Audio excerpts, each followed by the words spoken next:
Glenn, I'm sure you saw what happened, what broke as a result of those emails that were released of his last week.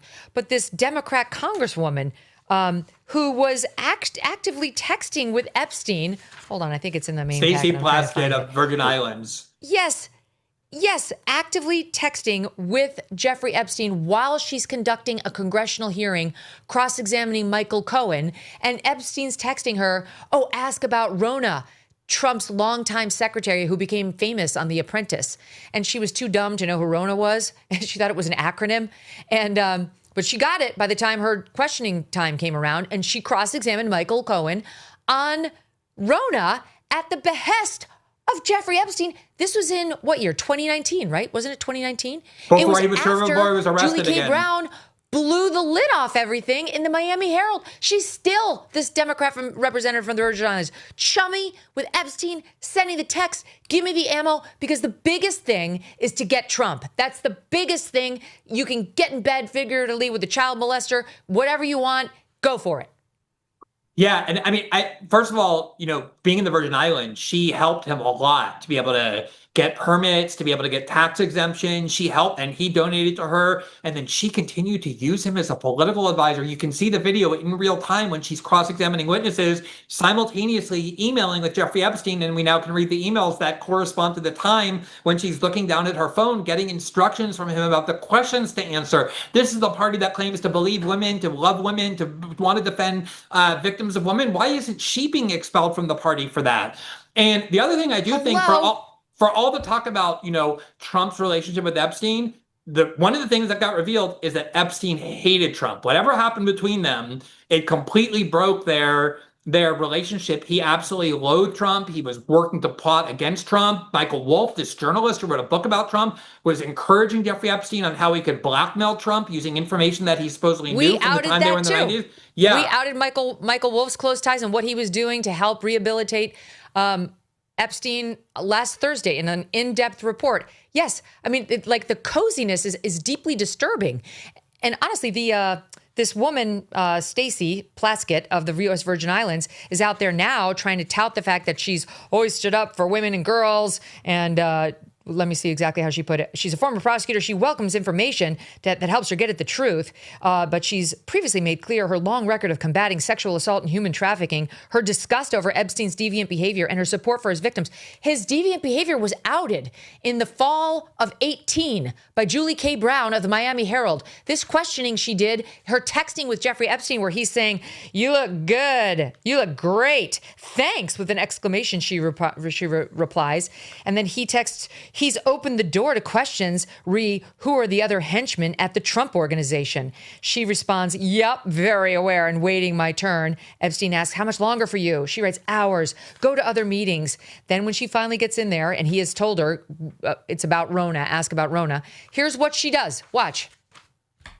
Mr. Weisenberg and other individuals, Ms. Rona. Who are those individuals? Are they with the Trump organization? They are. Are there other people that we should be meeting with? So, Alan Weisselberg is the chief financial officer. You got to quickly give us as many names as you can so we can get to them. Yes, ma'am. Is Ms. Rona, what is Ms. Rona's position? Rona Graff is Mr. Trump's executive assistant. And would she be able to corroborate many of the statements that you've made here? Yes, her office is directly next to his, and she's involved in a lot that went on. That was February of 2019. The Miami Herald did its expose on Epstein in November of 2018. That's what, 3 months after this has hit and she's still texting with him. "You look great. Thanks. Who should I ask about?" This woman doesn't give a shit about the victims she now purports to care so deeply about. It's like what Tina Brown said. Exactly. The only thing that gets you expelled from these people's interest level is poverty. And it is such an indictment, not on Donald Trump, but on our global elite class. It's not even in the United States only. And I've seen some people saying, once somebody's convicted of a crime and they serve their time, they're entitled to a fresh start. Like legally, that's true, although not always. I mean, Jeffrey Epstein was a sex offender. He had ongoing responsibilities.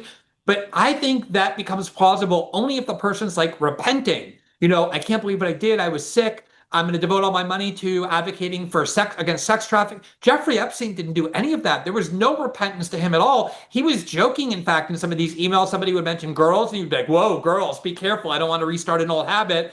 This was somebody who was completely broken, an absolute pig of a person. And yet the doors flew open to him. And so many of our most prominent people, rich, powerful people who you wouldn't think need him, saw a kind of connection to him and I identified with him and embraced him on every level, if not literally or physically. And that's what these emails really demonstrate.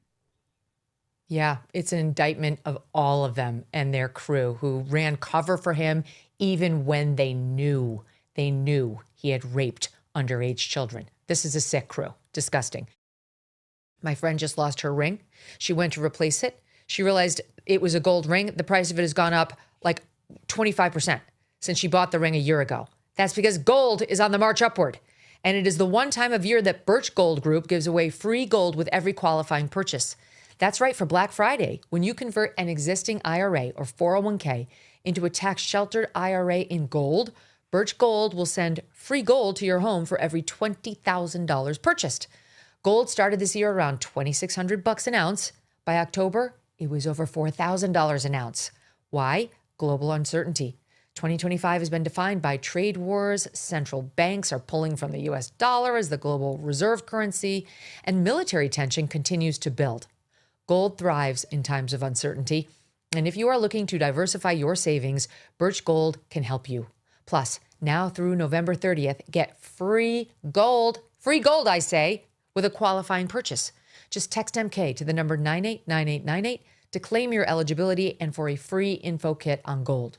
But your opportunity for free gold with purchase will end on November 30th, so don't wait. Text MK to the number 989898 for full details. Message and data rates may apply. Thanks so much for watching. If you like what you just saw, hit the subscribe button for more clips and full episodes.